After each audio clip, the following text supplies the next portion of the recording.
Bom dia a todos. Hoje nós iremos dar início à nossa pregação sobre Jesus e seus 12 apóstolos. Nós iremos falar sobre o ministério de Jesus, né? E sobre os discípulos. O que eles faziam em Galileia e em outros lugares que eles iam. Jesus ensina com autoridade. Está em Marcos, Marcos 1, versículo 21.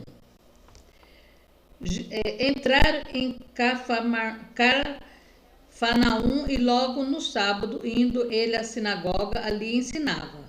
E maravilharam-se da sua doutrina, porque os ensinava como tendo autoridade, e não como escribas.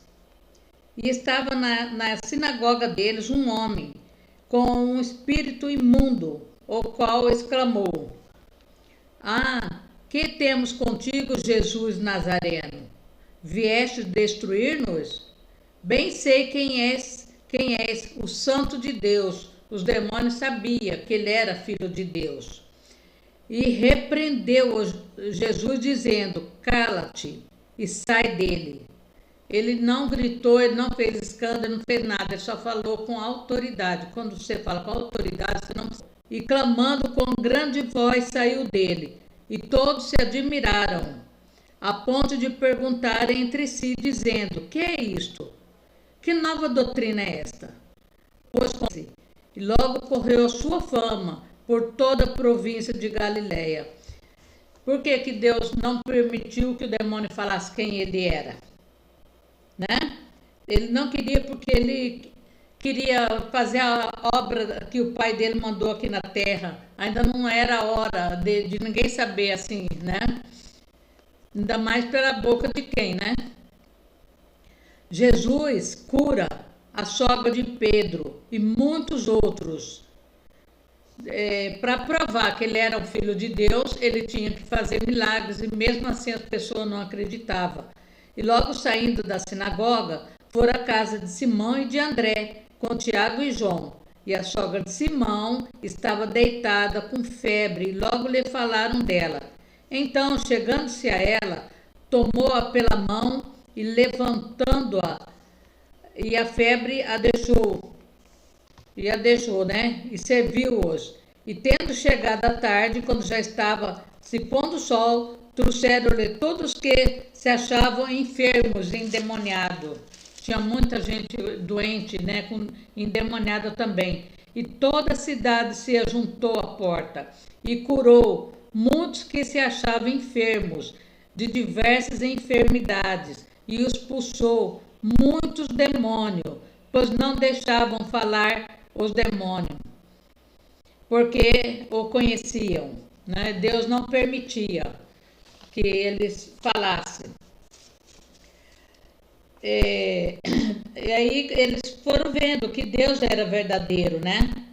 Que Deus tinha autoridade. E aqui eu fiz um resuminho para vocês verem. Os espíritos malignos perceberam imediatamente que Jesus era o santo enviado por Deus. Ao incluir esse acontecimento em seu evangelho, Marcos estava estabelecendo os credenciais de Jesus e mostrando que até o enfermo, né, o reconhecia, como fala dos apóstolos, um pouquinho. Que os apóstolos deixavam a vida pessoal, os trabalhos de lado para se juntar a Jesus durante a sua missão em vida. Com a morte de Cristo, eles deram continuidade à tarefa de pregar o Evangelho. Descubra agora como foi a vida de cada um. Nós vamos fazer mais um pequeno resuminho. Os apóstolos de Cristo, né, nós já sabemos quem foi, nós já lemos isso, né? Nós vamos falar que Pedro era o mais velho dos apóstolos e aquele a quem Jesus claramente lhe deu algum tipo de liderança. Pedro tinha liderança sobre os demais. Após a morte de Cristo, foi Pedro quem conduziu a missão 68 anos depois do nascimento de Cristo. O apóstolo ainda continuou sua missão por mais 35 anos depois que Jesus foi morto, e sua morte se assemelhou à dele na forma como aconteceu, né? Foi quase parecida com a de Jesus. Diz a tradição que ele foi morto, crucificado em Roma, porém teria pedido para ficar de cabeça para baixo, para não se assemelhar ao seu mestre. Mas esse fazia isso mesmo com qualquer um. Só que como era Jesus, sofreu muito mais ainda, né? Diz a tradição que ele foi morto e crucificado. André era irmão de Pedro, também pescador. Antes de conhecer a Cristo, ele já era seguidor de João Batista, mas não titubeou, também foi muito torturado antes de ir para a cruz na Grécia. Ele estaria em missão na província de Acaia, onde foi crucificado em formato de X.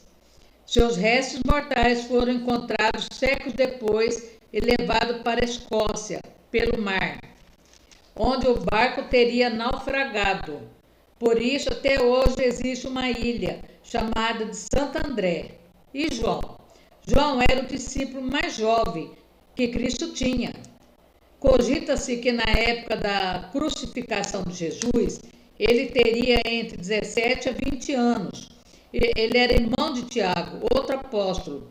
O jovem teria sido lançado vivo em óleo fervente, mas ele não teria nada sofrido. Depois disso, ele teve um papel importante para a religião cristã. Escreveu diversos livros considerados sagrados. São eles os relatos sobre o fim do mundo, descrito no Apocalipse, o livro mais temido por todos, né? Acredita, e mais difícil de entender também. Acredita-se que ele morreu por volta dos 100 anos de idade, por causas naturais, em Éfeso.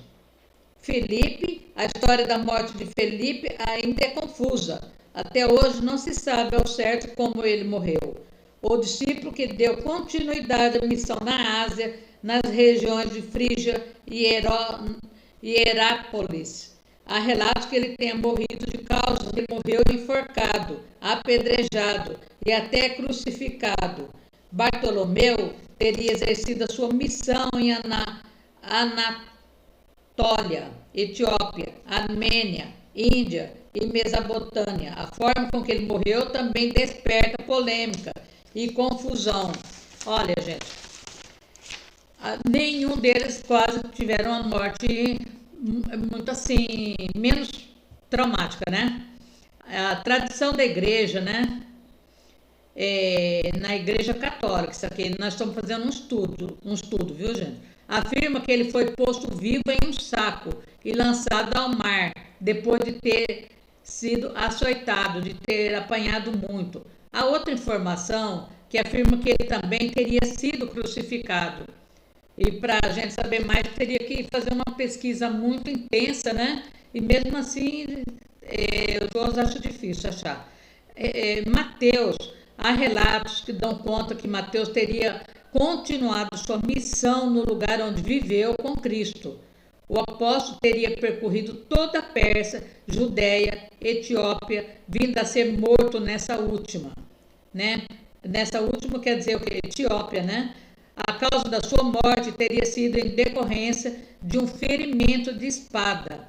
Mas também há quem acredita que o ex-cobrador de imposto foi convocado por Jesus, teria falecido de causas naturais. Seu túmulo encontra-se em Salerno, na cidade italiana. E Tomé.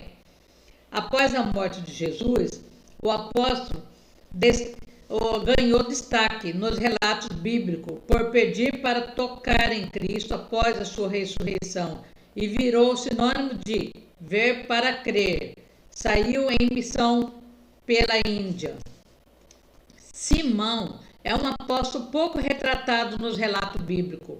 Por isso, tudo que se sabe dele, né, é pura especulação, inclusive a sua morte. Alguns contam que ele havia sido morto em Roma durante um massacre nos anos 70 depois de Cristo. E Tiago Maior, o pescador que tornou-se apóstolo, Tiago Maior, tem a sua morte relatada de fontes mais confiáveis. Ele teria sido morto pouco mais de 10 anos depois de Cristo. Ele foi decapitado em Jerusalém, na mesma ocasião em que Pedro foi preso. Acho que ele foi um dos primeiros, né? Foi Tiago o primeiro discípulo a morrer em nome da causa cristã. Séculos depois, pela Espanha, Tiago passou também a ser padroeiro de muitas regiões do Chile, Peru, México e o Tiago Menor. E o Tiago Menor, há dois relatos da causa da morte do Tiago, né? O Tiago Menor. O primeiro diz que ele foi crucificado, assim como Jesus no Egito, no ano 62 depois de Cristo. O apóstolo tornou-se missionário na Palestina e no país onde foi morto. Outra hipótese é que ele teria sido apedrejado até a morte, a mando de Ananias, um sumo sacerdote que queria que ele denunciasse alguns cristãos. Judas Tadeu. Depois da morte de Cristo, Judas escreveu o de Judas. Ele teria seguido a sua missão depois da morte do mestre e pregado na Mesopotâmia, Arábia, Síria e Pérsia. Né? Esse último teria sido o local da sua morte, de causas violentas, mas não específicas. E a moeda. Vocês viram, né, gente, que todos que seguiram a Jesus, que creram em Deus, a maioria tiveram morte violentíssima. E até um ainda é muito visado, né, muito perseguido. Nós iremos, agora que você já sabe como que foi o acontecimento com o nosso apóstolo querido, né? E uma coisa que eu acho interessante é que eles adoravam ficar perto de Jesus. Jesus transmitia paz, tranquilidade para eles, né? Jesus conversava com eles. Jesus se sentia bem estar com eles, né? Então, por quê? Porque ele expressava seu sentimento.